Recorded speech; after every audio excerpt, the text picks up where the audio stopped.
Today we're gonna strip down the Barbie Jeep, fix her all up, and get her ripping. Time to make some better suspension and a better axle. So, yeah, time to tear into it.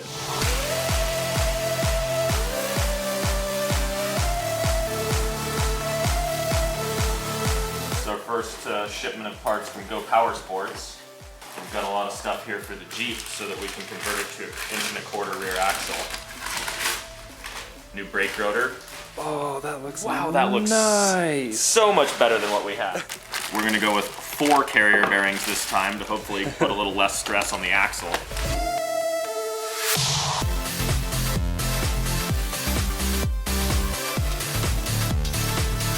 So after sitting here for like 2 hours staring at this and spinning things around, I've come up with an idea.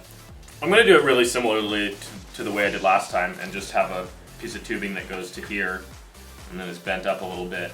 It'll be flat in the middle so it can tie into both of these and then go back down a little bit to that side. And this time we're going proper 4-link. So instead of the upper link system being out here and then tying in the middle at the front of the Jeep, it's going to be a triangulated 4-link system. So the outside links will be here at the bottom, and then the top links will go from the outside in the front back to the center here. It'll make it really strong right at this point. Underneath is where I'll mount the shocks, which is these ones here off of the RMK.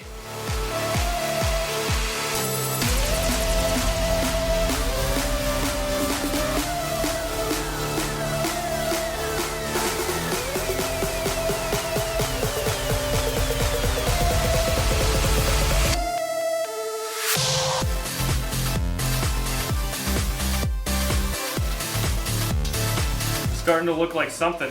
I already like the way it looks better than this one.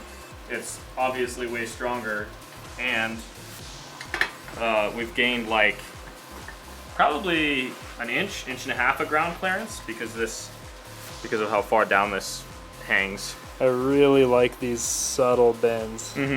Oh, also, it's going to be way easier to disassemble because I used my brain this time. And if we unbolt all 4 of the carrier bearings, then this can just, the whole thing can just slip out.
Upper links of the 4-link here.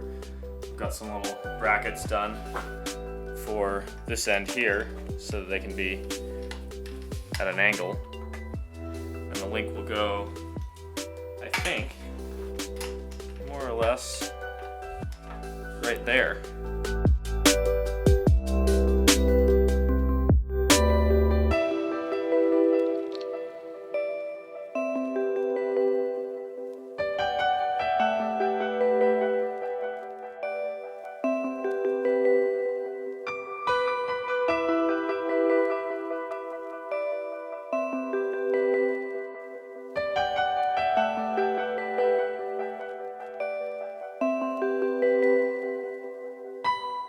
Okay, so I've got all the links tacked in place. Before I go any farther, it's time to test and see what happens when it travels.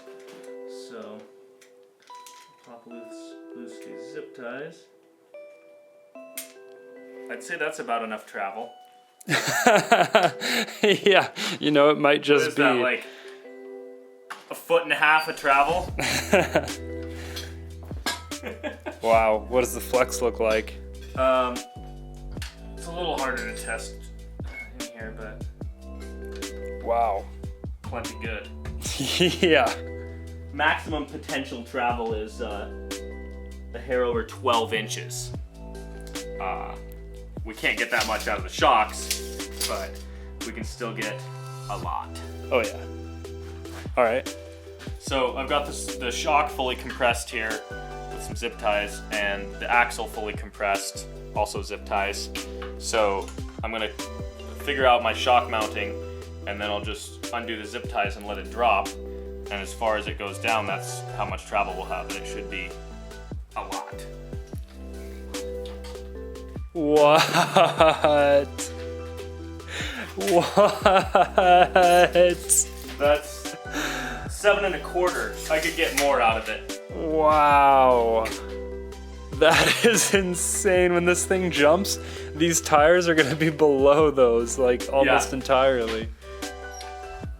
Wow.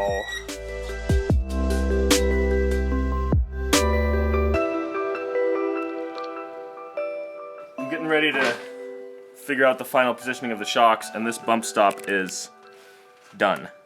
This is a shock, I believe, from Aza's old Audi A4. Got our trimmed down Audi bump stop. I cut it down so it's about the same as this, maybe just a hair longer. And it's got the Audi logo on there and all. Yeah, it's a little bit loose on here, but it doesn't really matter. It's just a bump stop.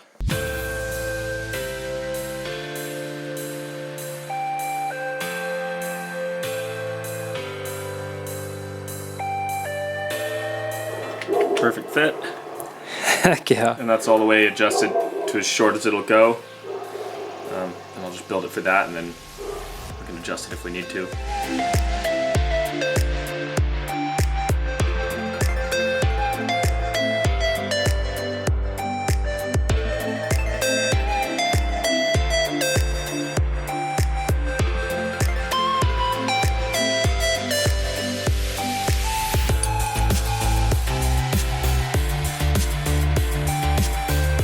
Got the shock all tacked in, mounted on this side, and I compressed it to exactly what I want there for it to be bottomed, so that this bump stop has roughly 1/2 inch of squish before these hit the frame here. Cinderella's on the ground again. Yep. Now with an obscene amount of suspension travel.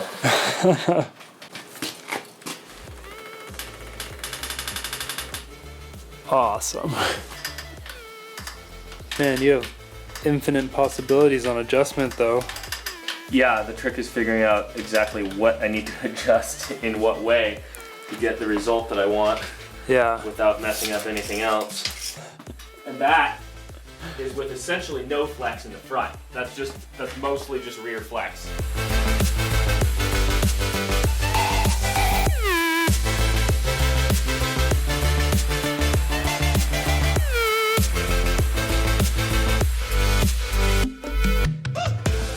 So we're going to change up the gearing a bit, and I'm going to put this bigger sprocket on here, but this shaft has always been quite bent because it's a piece of the shaft from the Barbie car when it got rolled.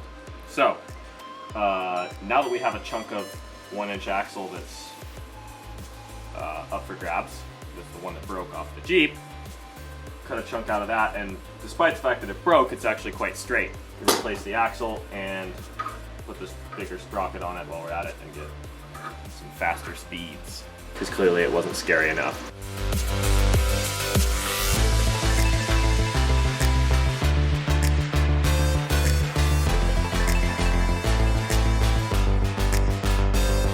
And I started messing around with ideas for a chain tensioner. The one we had worked, but I just want to make the same idea but better. And in the scrap pile I found this, which is belt tensioner off of the Ute actually. What it has is this really nice needle bearing pivot here. So we're getting real close to a chain tensioner. I got these giant washers bolted on there, and that bearing in the middle of them. So the bearing spins, the washers don't. And I've got a whole bunch of different spacers here. But that's how you do it. It works. No slop? Yeah, now that I tightened up the bolt here and got the spacers all right, there's absolutely no play side to side, and it still moves freely this way. Nice. That should make it last a lot longer too. Yeah, definitely.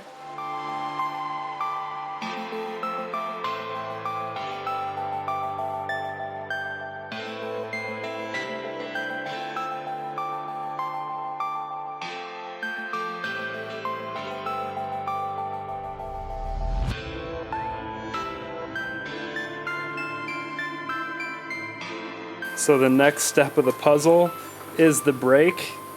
How many hours have you spent on a Barbie Jeep brake so far? Way too many. This is the 4th time I've started basically from scratch on the brake system. Yep. This time, it worked totally fine last time, but now we're just redoing everything because the rotor got bent, the hub was the wrong size, and everything's changed. So again, I have to just, figure it all out all over again.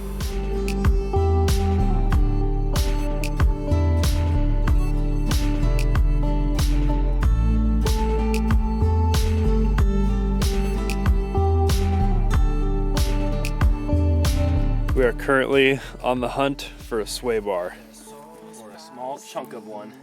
I am gonna steal these tie rods, maybe, because they're pretty short to use as sway bar end links. Those might be perfect. So essentially like this. We're gonna get every little last bit of this RMK. That is for sure.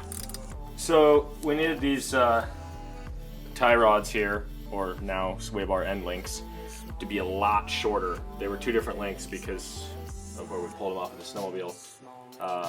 But they're hollow, they're aluminum, and they're hollow all the way through. And I have the right size tap. So what I've been doing is just cutting off a little bit at a time so I can keep some of the threads alive each time, and then just tapping it a little deeper. And because it's aluminum and pretty soft, the tap works fine in the drill. Yeah, this is the seatbelt rails. I don't know what you call this stuff, but it's aluminum and it's very strong. So I can use that for the arms on the sway bar.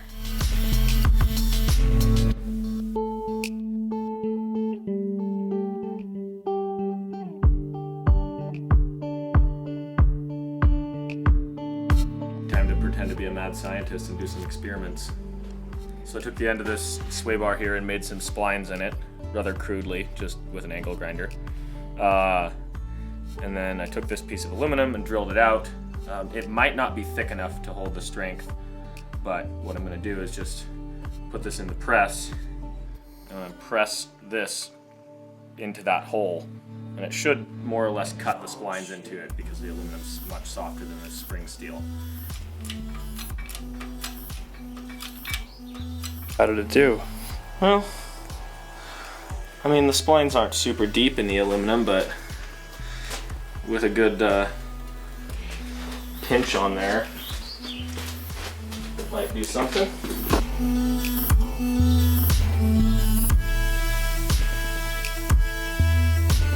So when we want to take the sway bar off for some flex and rock crawling action, it'll just be 4 bolts. 1, 2, 3, 4. And those 2 bolts will have to have spares to replace them with because they also hold the carrier bearing on, but it's a very simple system. And because it's underneath here, there'll be nothing in the way of it just whoop, dropping right off.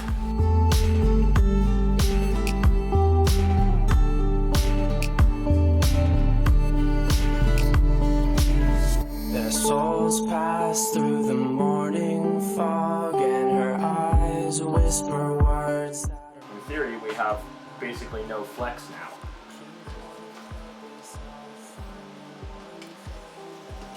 So before, if I lifted up on this side, it would have only come up on this side. Now, both sides come up. And we still have a little bit of flex. So open my thoughts alive. Here in this moment, got caught up in this endless night. We're in this moment, got caught up in this endless night. Don't you wait for me.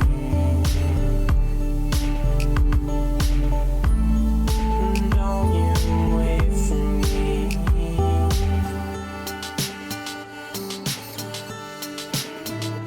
Don't you?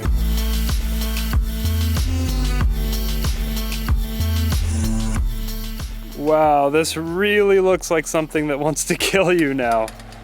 Yeah, it looks ridiculous. Look at that lift. Oh, it's so dope. Let's see where it sits with me in it. Oh yeah. Relatively level, huh? Yeah, that's just about right. In case you guys are wondering why we put it together without the body on there, the answer is basically just because we want to. And we want to get some shots really showing off the new 4-link. Exactly.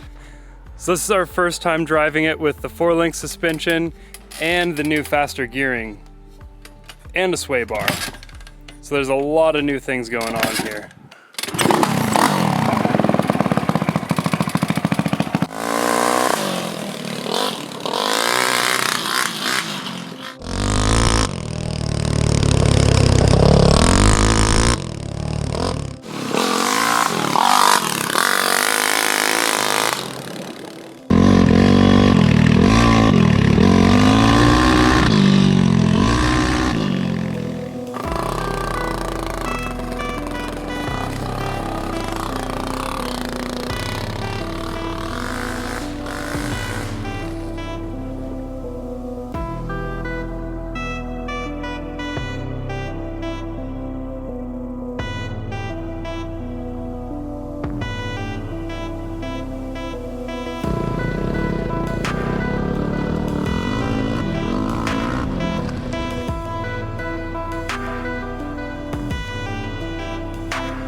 If I make the front suspension as good as the rear is right now, it's gonna be insane. Did you see it soaking up those big bumps? Oh yeah, like nothing. Yeah, like nothing.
So Barbie is a lot faster, that's for sure. Oh, way faster. If that was third, that's already faster than it was. Like Yeah. that was at least 40, don't you think?